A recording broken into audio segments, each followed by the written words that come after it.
वाराणसी में पीएम नरेंद्र मोदी के सामने अखिल भारत हिंदू महासभा ने उतारा अपना प्रत्याशी। अब वाराणसी का चुनाव होगा दिलचस्प। आज हम इसी पर करेंगे बात। नमस्कार, 4 PM में आप सभी का स्वागत है। जिस वाराणसी सीट को बीजेपी अपना समझ बैठी है, जिसको लगता है कि नरेंद्र मोदी को उतार कर ये सीट जीती जा सकती है और जीत भी रही है। दशकों से ये सीट बीजेपी के कब्जे में रही है, लेकिन इस चुनाव में बीजेपी और नरेंद्र मोदी के लिए वाराणसी फतह करना आसान नहीं होने वाला है। एक तरफ इंडिया गठबंधन के प्रत्याशी, तो वहीं अब दूसरी तरफ अखिल भारत हिंदू महासभा ने अपना प्रत्याशी उतार दिया है। जी हां, अखिल भारत हिंदू महासभा ने वाराणसी में पीएम मोदी के खिलाफ किन्नर महामंडलेश्वर हिमांगी सखी को उतारा है। 5 भाषाओं में भागवत कथा सुनाने वाली हिमांगी किन्नरों के लिए समान अधिकारों की लड़ाई लड़ने के लिए मैदान में उतरी हैं। अब काशी की जनता के सामने हिंदुत्व के 2 बड़े चेहरे होंगे, एक तो देश के प्रधानमंत्री, तो दूसरी तरफ किन्नर महामंडलेश्वर। जी हाँ, तो वाराणसी की जनता के सामने अब विकल्प कई होंगे, लेकिन पीएम मोदी के सामने चुनाव तो कोई लड़ सकता है, लेकिन उनके कब्जे से इस सीट निकालना इतना आसान नहीं होने वाला है। आपको बता दें कि हिमांगी सखी का कहना है कि किन्नर समाज को उनका अधिकार व सम्मान दिलाने के लिए वह चुनावी मैदान में उतरी हैं। प्रधानमंत्री का बेटी बचाओ बेटी पढ़ाओ नारा अच्छा है, लेकिन किन्नर बचाओ किन्नर पढ़ाओ की आवश्यकता नहीं समझी गई है। उनकी मांग है कि किन्नर समाज को भी नौकरियों व लोकसभा, विधानसभा व पंचायत चुनावों में सीटें आरक्षित की जाएं, ताकि उनका भी प्रतिनिधित्व सदनों में हो सके और उनकी समस्याओं और मांगों पर विचार किया जा सके। पीएम मोदी के संसदीय क्षेत्र में चुनावी ताल ठोकने वाली महामंडलेश्वर हिमांगी सखी का कहना है कि पूरे देश में किन्नर समाज की स्थिति बहुत ही दयनीय है। किन्नर समाज के लिए एक भी सीट आरक्षित नहीं की गई है। किन्नर समाज अपनी बात लोकसभा और विधानसभा में कैसे रखेगा? किन्नर समाज का नेतृत्व कौन करेगा? किन्नर समाज की भलाई के लिए मैंने धर्म से राजनीति की ओर रुख किया है।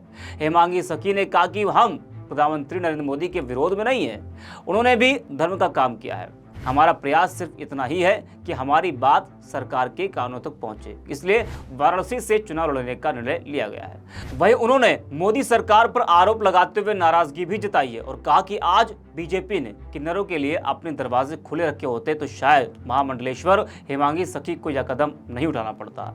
हिंदू महासभा ने किन्नरों को मुख्य धारा में लाने के लिए अपनी बात समाज के सामने रखने के लिए मुझे प्रत्याशी घोषित किया है। यह पहल देश की हर पार्टी को करनी होगी। तो पीएम मोदी के सामने होंगी किन्नर महामंडलेश्वर हिमांगी सखी। उनको वाराणसी की जनता का कितना समर्थन मिलता है, कितना प्यार मिलता है, ये एक बड़ा सवाल है।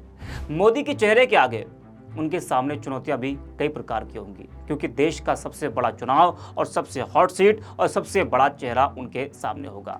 लेकिन सवाल ये उठता है कि आखिरकार अखिल भारत हिंदू महासभा ने इतना बड़ा फैसला क्यों लिया? एक वो जो हिंदुत्व की बात के लिए जाना जाता है और एक बड़ा चेहरा है, वो उसके सामने अपना प्रत्याशी उतारना यह अपने आप में तमाम सवाल खड़े करता है। सोशल मीडिया पर भी लोगों की प्रतिक्रियाएं देखने को मिल रही। पंडित आकाश लिखते हैं कि प्रधानमंत्री अपनी ही सीट पर फंसते हुए नजर आ सकते हैं। प्रधानमंत्री नरेंद्र मोदी के खिलाफ वाराणसी लोकसभा सीट से देश की पहली किन्नर महामंडलेश्वर हिमांगी सखी चुनाव लड़ेंगी। अखिल भारत हिंदू महासभा ने हिमांगी सखी को वाराणसी संसदीय सीट से टिकट दिया है। 5 भाषाओं में भागवत कथा सुनाने वाली हिमांगी किन्नरों के लिए समान अधिकारों की लड़ाई लड़ रही है। क्या सभी पार्टियों को इन्हें समर्थन नहीं कर देना चाहिए? इनका नामांकन रद्द न किया जाए तो अच्छा है। अनिल श्रीवास्तव लिखते हैं कि अगर यह खबर सच साबित होती है तो किन्नर महामंडलेश्वर हिमांगी सखी बनारस संसदीय चुनाव लड़ेंगी, तो बनारस का चुनाव बेहद दिलचस्प होगा। वहीं माहे जेवलिया लिखते हैं कि लोकतंत्र की खूबसूरती बस नामांकन रद्द नहीं होना चाहिए। प्रधानमंत्री नरेंद्र मोदी के खिलाफ वाराणसी लोकसभा से पहली किन्नर महामंडलेश्वर हिमांगी सखी चुनाव लड़ेंगी। अखिल भारत हिंदू महासभा ने हिमांगी सखी को वाराणसी संसदीय सीट से टिकट दिया है। 5 भाषाओं में भागवत कथा सुनाती है। वहीं रमेश लिखते हैं कि देश देख रहा है भाइयों बहनों, तुमसे कुछ नहीं हो सकता है, इसलिए देश की पहली किन्नर महामंडलेश्वर हिमांगी सखी ने नरेंद्र मोदी को बनारस से चुनाव में ताल ठोककर हराने जा रही हैं। तो महामंडलेश्वर हिमांगी सखी कितना चमत्कार कर सकती हैं और क्या वो नरेंद्र मोदी को टक्कर दे सकती हैं? ये तो खैर देखने वाली बात है। लेकिन अब वाराणसी का चुनाव बेहद ही दिलचस्प हो चला है जब से हिमांगी सखी मैदान में आई है। आज के लिए इतना ही। आप देखते रहिए 4 PM।